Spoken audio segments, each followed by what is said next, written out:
İlk panelimiz 2020 adaylığı ve kazanımlarıyla ilgili. Sayın Bakanımızın ifade ettiği gibi Londra Olimpiyatlarının, daha doğrusu Olimpiyatların Londra'ya alınmasına neredeyse sebep olan Londra eski belediye başkanı Ken Livingstone şimdi aramızda olacak ama bu panelin moderatörlüğünü Uluslararası Spor Zirvesi sözcüsü, Genç Turizmciler Derneği Genel Sekreteri Sayın Mehmet Ulusoy yapacak. Mehmet Ulusoy beyefendiyi yerine davet ediyorum.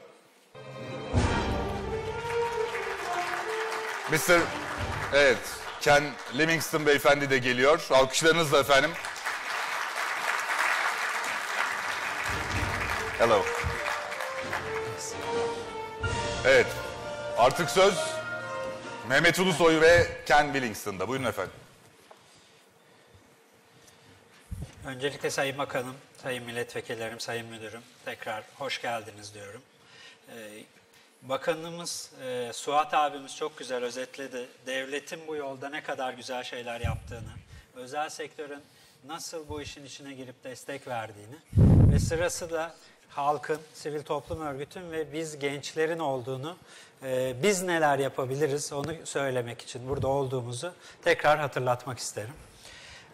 Şimdi Sayın Livingstone çok önemli bir yarışı kazanarak Londra'ya Olimpiyatları getirerek önemli rakipleri ki bunlardan biri Paris'te ve ilk oylamada da öndeydi. Nasıl onları geride bırakarak, nasıl bir strateji izleyerek bu yolu ve bu yolculuğu taşıdı? Bu bilgileri kendisine soracağız. First of all, welcome to Istanbul, welcome to Turkey, Mr. Livingstone. We are really happy to see you in our summit. We want to ask you the vision of London, to your experience to gain the vision, gain the game to London. What is your opinion, what is your strategy to get this in London? Well, there are really only two reasons for a nation to want to host the Olympic Games. One is like China in Beijing and eventually, I suspect, Delhi in India, where it is about the arrival of a new power on the world scene. The other big reason, and this was mainly what drove Paris, London, New York to bid for the 2012 Games, is to have major regeneration of a very rundown area. And it seems to me that, in a sense, Turkey and Istanbul embrace both those objectives. If we look at the economic growth predictions over the next 40 years, Turkey is on course to overtake Germany as an economic power by the middle of the century. And I suspect as well that the strategy in your Olympics is also a major issue of regeneration and legacy. In London, we thought it was a very long shot. Most people assumed we couldn't win. And when I took the decision that London should support the British Olympic Committee's bid in the year 2000, it was a very, very long shot. But I knew I would never be able to persuade the government to give me £8 billion without the sort of threat of the Olympics hanging over them. And it was the largest amount of money I ever got out of the government. And it allowed us to regenerate the most rundown and impoverished place in southern England. So that was that main strategy. Once we realised that the government was going to support the bid in 2003, we threw everything into winning. And there are so many organisations that you can employ, companies whose entire existence is lobbying for the Olympic Games and don't have any qualms, employ the best. They know everything there is about the 115 delegates of the International Olympic Committee. They know all their interests, the buttons to press. And so there's this vast lobbying operation. And if I could say as well, members of the International Olympic Committee are often there for decades. They are not particularly impressed by politicians. Mayors and presidents and prime ministers come and go. The members of the Olympic Committee are still there, decades on. We made, in our decision about how to present our bid to the International Olympic Committee, we held back the politicians, because no one believes anything politicians say anyhow. And the bulk of our presentation and lobbying was done by sports people like Seb Coe or leading business people like Keith Mills. We structured our plan about how we would manage and build the Games, very much keeping politicians and civil servants away from it and leaving it to people with a record of successful delivery of businesses to carry that through. The biggest struggle I had was to make certain that it wasn't taken over and run by civil servants. We brought in an Australian developer, David Higgins, who'd successfully built the Athletes' Village for the Games in Sydney, and we made certain he didn't have to spend all of his time arguing with senior civil servants.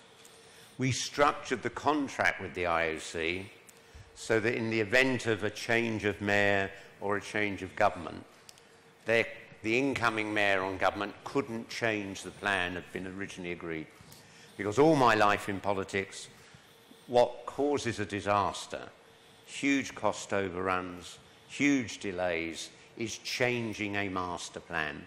It massively increases the costs. So we were able to say to the IOC in the contract that we presented to them, and they have to agree all the details of it, this is the scheme.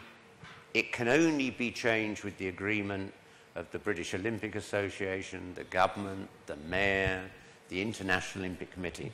So it was pretty insulated from the day-to-day interference of politicians and civil servants.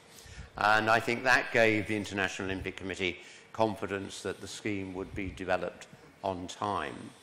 And it worked even better than I hoped. Broadly, the site was completed about a year before. And all the structures we put in place about how to manage the day-to-day proceedings of the Games were in place months before. I want to say there's no immediate boost for tourism during the Olympic year. What tends to happen, and I noticed this when I was in Athens, is that the people that would normally come to visit the city decide not to if the Olympics is on because they think it's going to be very crowded.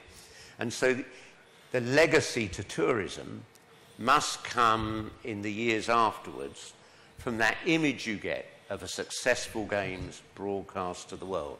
And that is the key. But in that initial year, what we found in London was that tourism numbers were about the same as normal. And there was a heaving, hundreds of thousands of people around the Olympic site. But for the first time in a generation, you could get into expensive West End restaurants because that area, the tourism was well down, our theatre trade was well down. So we need to be honest with the tourist trade. You won't get an immediate massive increase in the Olympic year. It will be a different sort of tourist going to a different sort of area. But if you've got it right, if the image that 2 billion people will see around the world, night after night, is a successful Games in a city like Istanbul, which has a backdrop which is stunning, this gives you a real legacy. People watching that think, I'd like to go there. The other key issue in all of this, of course, is security.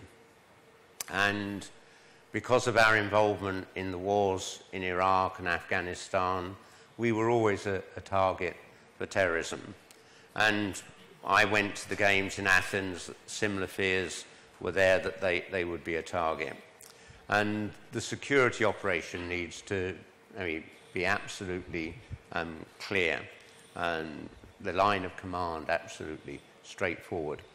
But the other aspect in all of this also is our airports. Those of you that have come to London Heathrow will know this is not a world-class advertisement for a modern and efficient city. Fortunately, we managed to get Terminal 5 opened on time and the new Terminal 3. But we also had to put much more resources in terms of the numbers of staff handling the passports and security checks so that people weren't facing inordinate delays. All those things are important if you want that impression that this has really worked.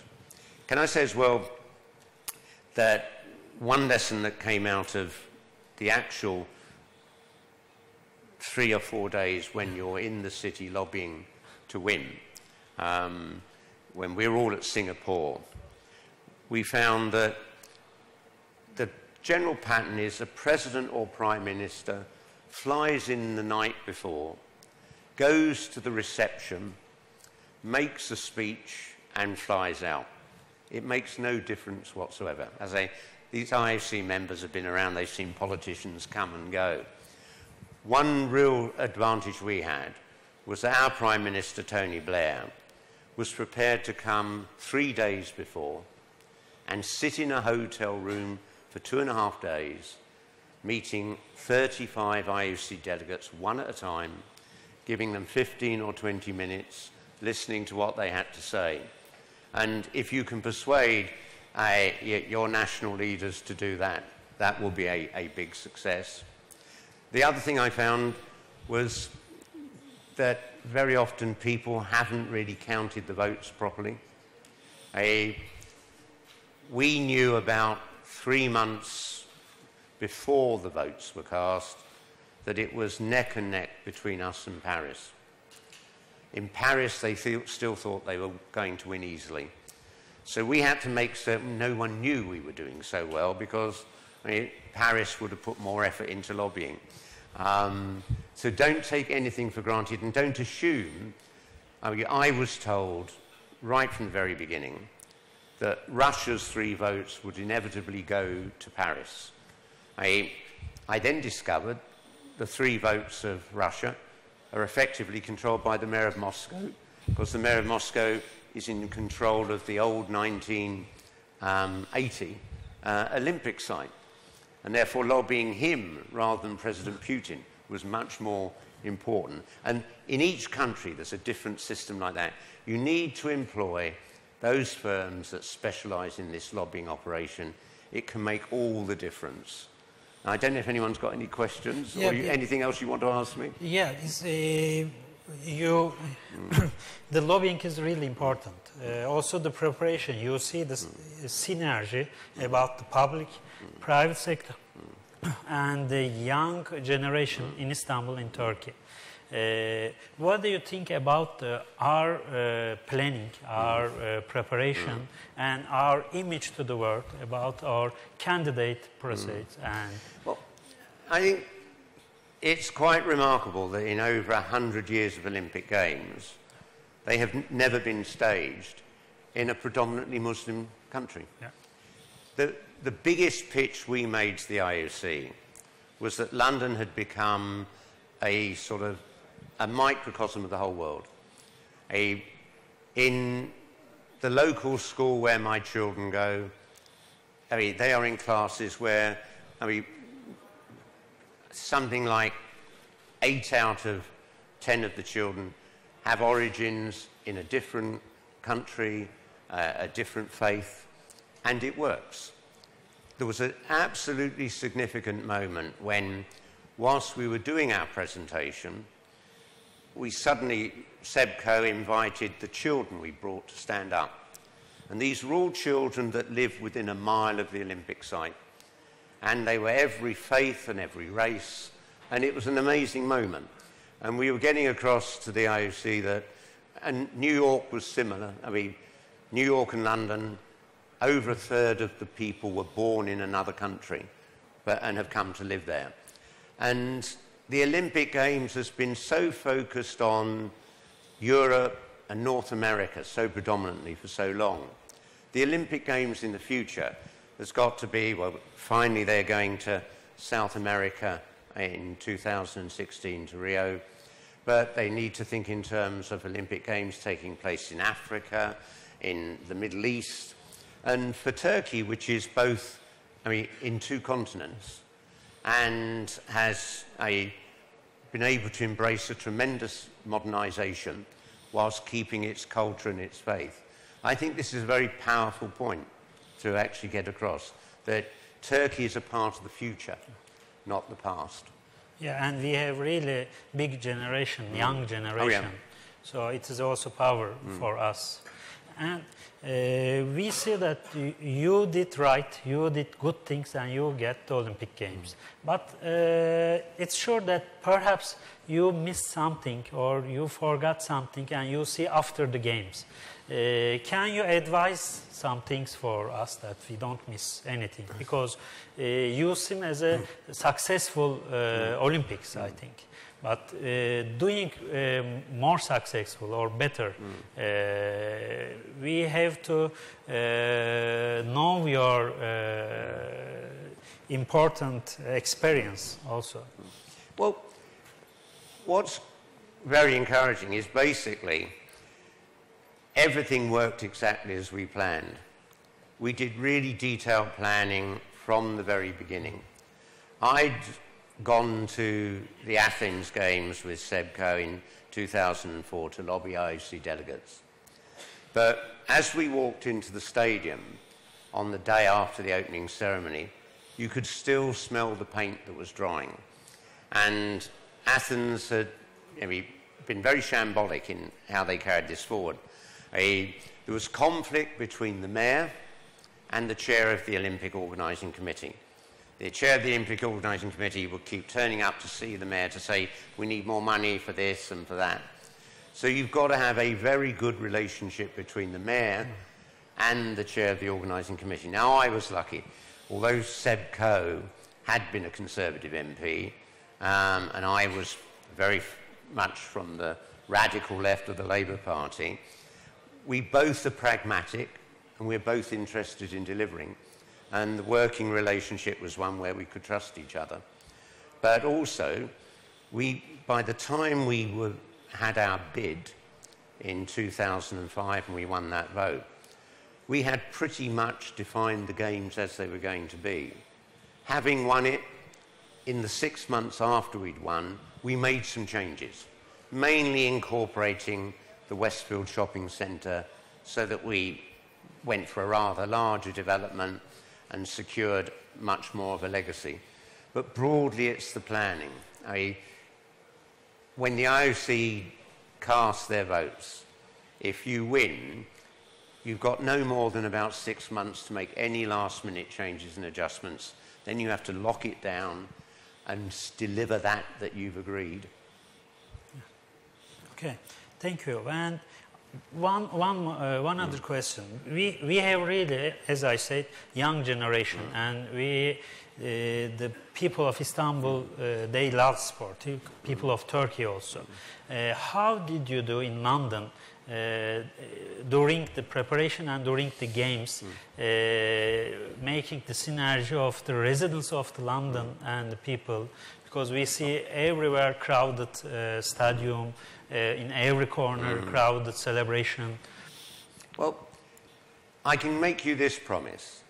If you win the Olympic Games, the largest group of foreign tourists coming to see them will be from Britain. British people will watch any sport under any conditions. And we were lucky in that.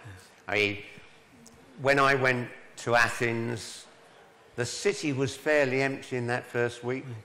If you have a young population that are in love with sport, make sure they can afford to get in to see the games. They aren't cheap. And we made certain that we tried, the original target was that half of all tickets would be under £20. In the end, I think it was more like about 35–40%. Because young people can't afford all that. I mean, if I'd still been mayor and I hadn't lost the election, I most shortly would have introduced a system where the mayor subsidised a lot more tickets than we actually did. My successor did subsidise some of the tickets, but what we found was it was much easier for young people to get into the Paralympic Games that followed, because a lot of the better off tourists who come for the Olympic Games don't come back for the Paralympic Games, and they were as full and as sold out. The other thing in all of this is to say to the hotels, and I noticed this when I went to Athens, I was in one of the 3 hotels that the IOC placed their principal guests and own members in, and I was the only room on that floor that was occupied. The hotels in Athens and the hotels in London increased their prices by about 300% for the Olympic Games, and people just went somewhere else and got a cheaper room. So give a warning to your hoteliers, you know, if they think they can triple the prices and they'll be full, they won't. And if it's a question of young people coming from other parts of Turkey to see the games, you want to try and keep, as well as the ticket prices down, the accommodation prices as well. Yeah, it's really important, and our young tourism leaders, so we will handle this and we will speak with all tourism business people. Oh, I've got one other suggestion. Yeah. I mean, when you arrive at the airport and you queue for your passport check, and then they tell you you've got to go to the other side of the room and queue to get the visa, and then you pay £10 to get the visa. I mean, one really simple way of making life easier would just allow you to give the man on the passport check the £10 for the visa, not have to queue twice. That could be pretty chaotic when you've suddenly got more tourists coming through the airport than you've ever had before or ever will have again. I forget every time, I know, and I always end up having to queue twice. Okay, and for other city about Tokyo and Madrid, if you compare Istanbul, if you do the SWOT analysis as a mayor of, as a view of London, winning London, how you see the other city and Istanbul? I think if you look at Tokyo, and I'm old enough to remember the games in Tokyo in 1964, you have an amazing advantage here, which is the backdrop of the city. So much of the imaging that went round the world from London was iconic shots of buildings that the public have seen around the world, and you can see them from the backdrop of the Olympic Stadium. The minarets, the buildings that go back, 2,000 years or more here. These are all things, it's part of the... People come for the sport, but they also come for the heritage. About the things that the tourists who came for the Olympic Games, they didn't do much else, but they did go and see the Palace of Westminster, the Tower of London, and those traditional heritage sites.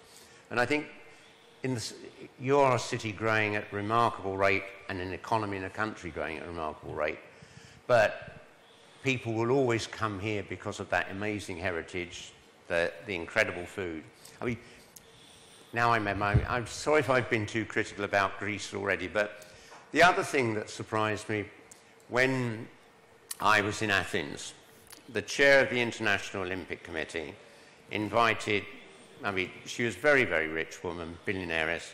She invited all the members of the IOC and all the visiting cities who are lobbying to a huge banquet. And she'd actually built a mansion big enough just to hold that. And I arrived there thinking, this is going to be the best Greek meal of my life. And there wasn't a single item of Greek food or drink there. It had all been flown in from London and New York. And I just thought that was disappointing. An Olympic Games is a chance to demonstrate everything that's wonderful about your city and your nation.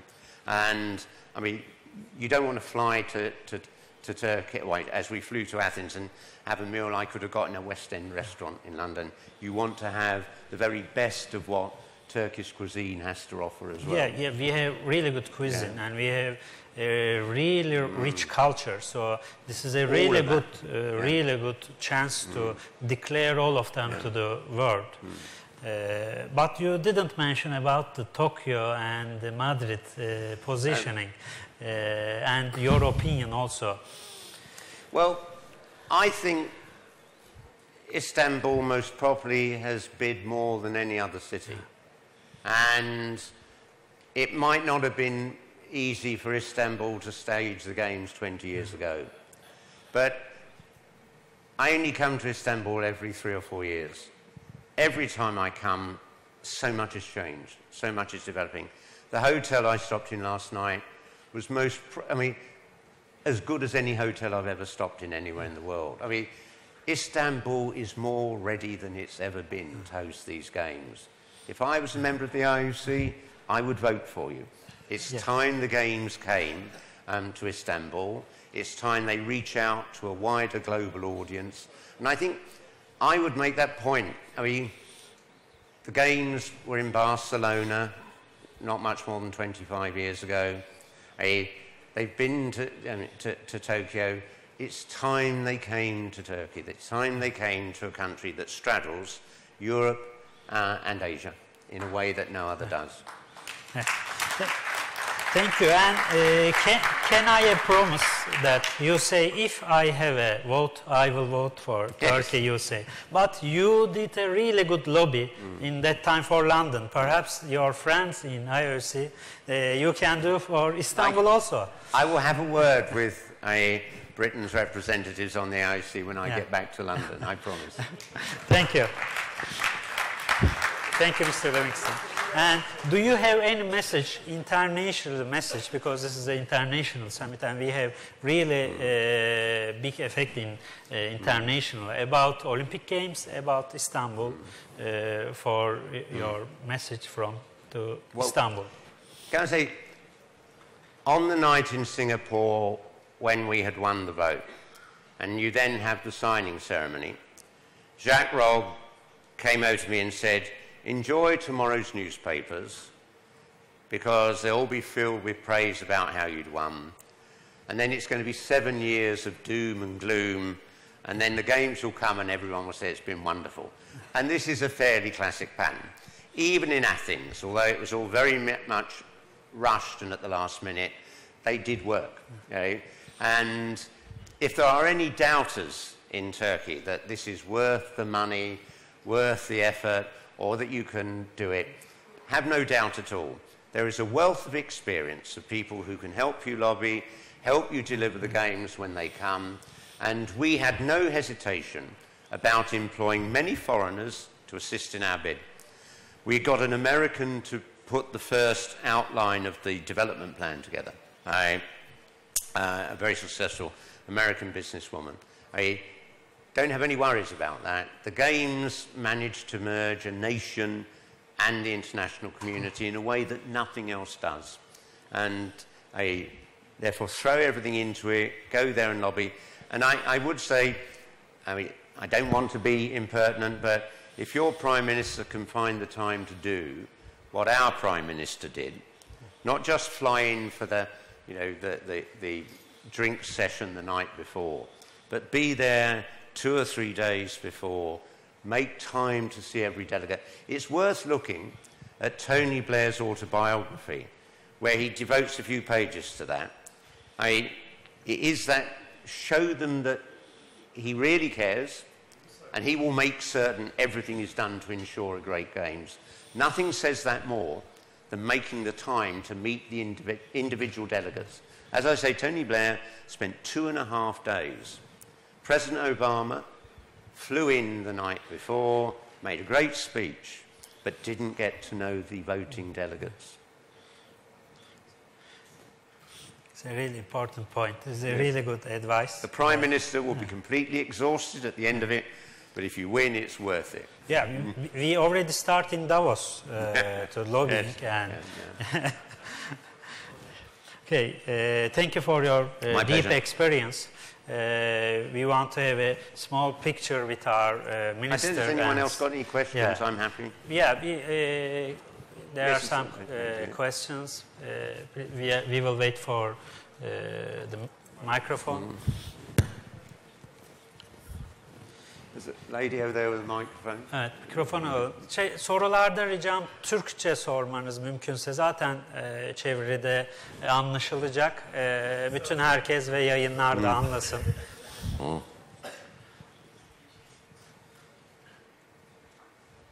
Mikrofonu götürelim. Evet.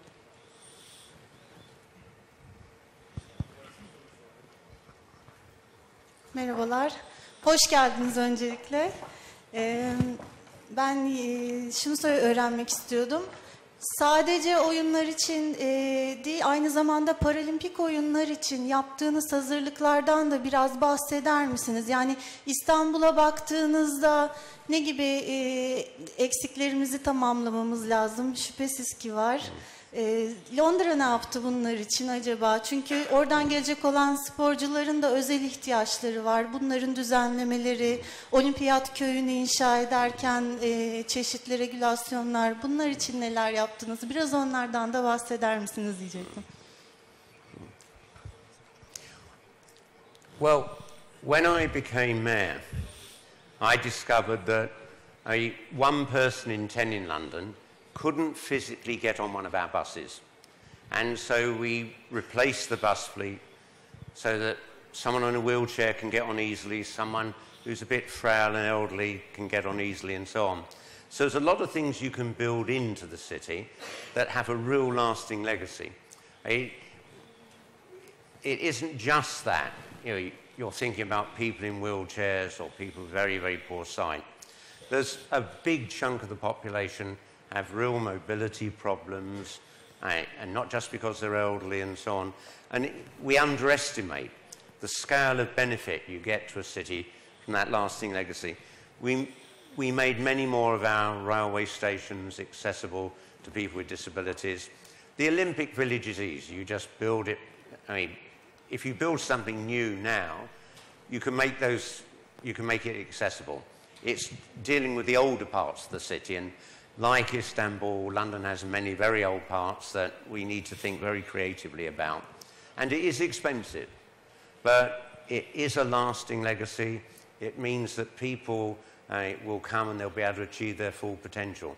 When I was growing up in London, disabled people stayed in their home. It's almost like being imprisoned. In the 1950s, there was no provision. Disabled people, were virtually prisoners in their own homes. And those people have a huge potential in terms of the creativity of their thinking, the economic benefit you can get if they can achieve their full potential. We're barely halfway to actually dealing with that legacy. But the Paralympic Games has been a huge boost. And in the past, the Paralympic Games have been seen very much as just, an afterthought. If you look at the American broadcasting networks, they didn't cover a minute of live coverage of the Paralympic Games. That is disgraceful. I think the success of the Paralympics in London has lifted the Paralympics so that they are now of equal status. And it's up to Rio and Istanbul to build on that for the future.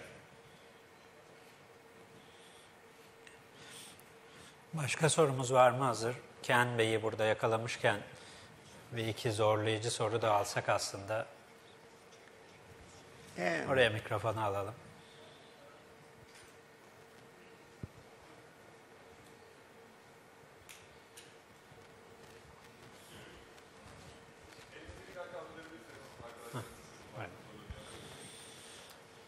Hoş geldiniz öncelikle. Olimpiyat köyünün ve olimpiyatın düzenlendiği Londra'da çok geniş bir alana yayılmıştı. Bu bölgelere ve çevre semtlere etkisi ne oldu? Nasıl bir kalkınma ve değişim getirdi? Bunu da biraz anlatabilir misiniz? Sosyolojik olarak ve kentsel dönüşüm açısından. Well,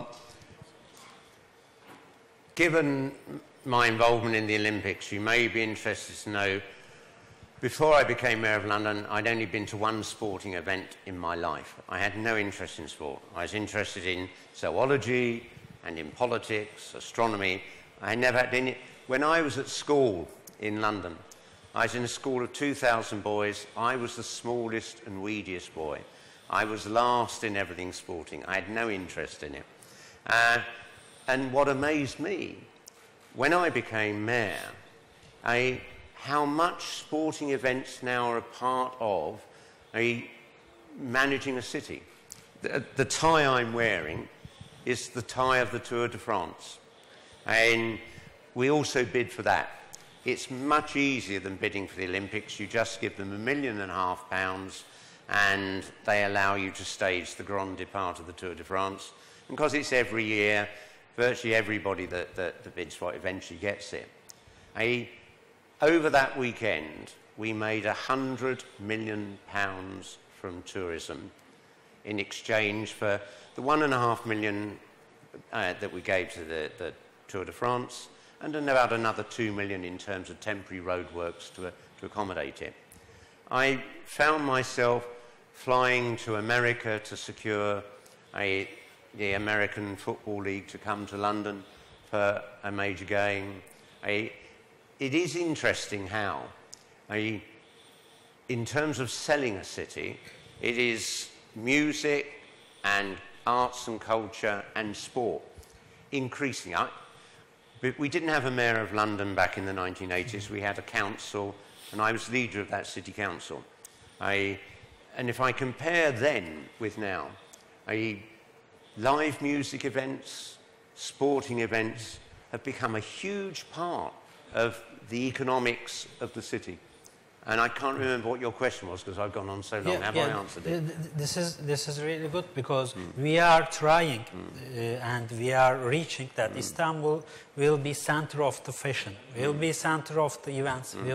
It was a European capital of sport last year. So perhaps it's helped to improve this.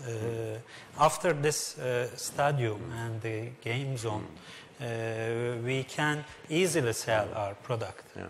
I mean, another aspect was that the government had to help a real upgrade of our transport system. I heard you talking about new tunnels and so on. We got extensions to our tram system, extensions to the underground. And it's quite interesting. We wouldn't have staged these games if Mrs. Thatcher had understood the significance of putting on the sports. Because in 1980, when she had been Prime Minister for a year, the then Conservative leader of the Greater London Council decided that we should bid to stage the 1988 games that went to Seoul. Now, if we'd bid, we would have won, because the IOC was very worried about sending the games to what was then a military dictatorship. And he went to see Mrs. Thatcher and said, I need two things from you.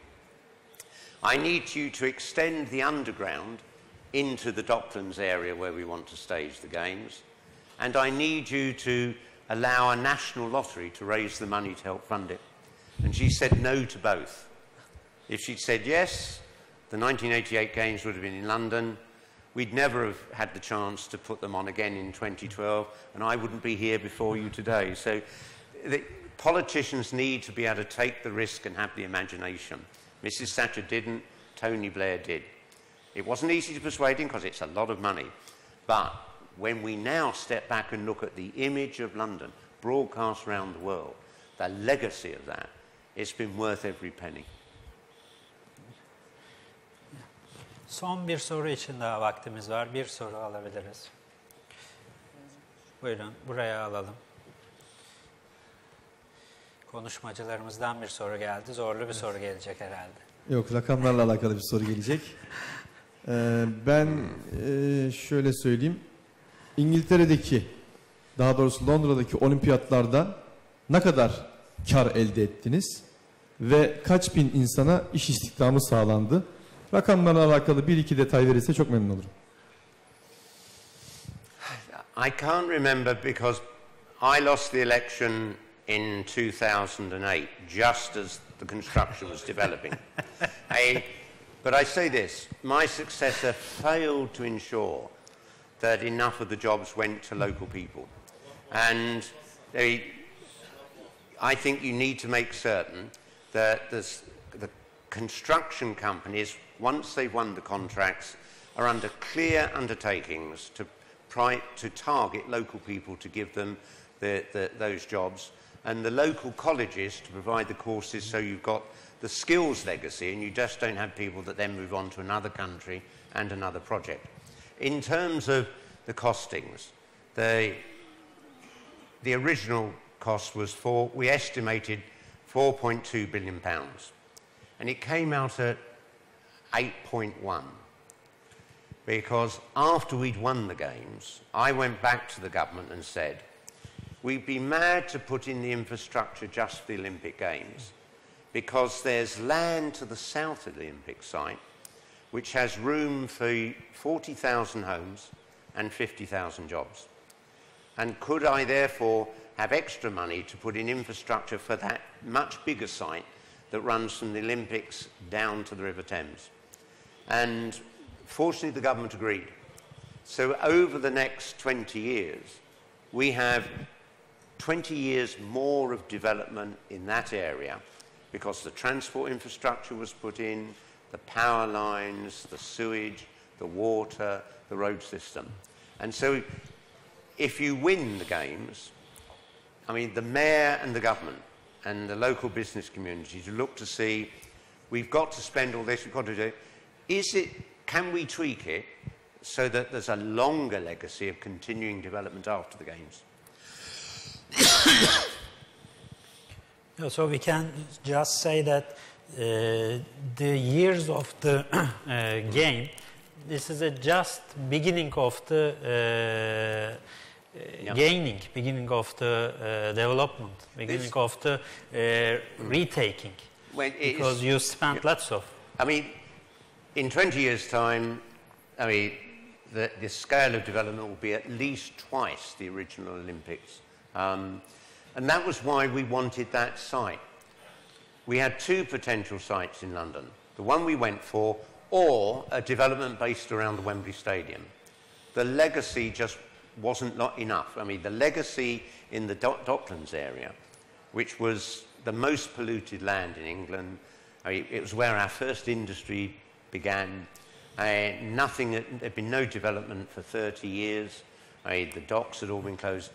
A huge potential there. So if you win the Games, in that few months afterwards, look to see, is there extra infrastructure you can put in neighbouring areas that means a legacy continues, a legacy of development beyond the Games? Okay. Thank you, Mr. Livingstone. Thank you very much.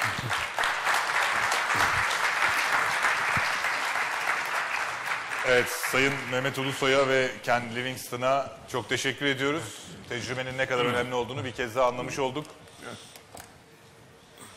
Yerlerine uğurlarken de bir alkış daha alırsak çok seviniriz.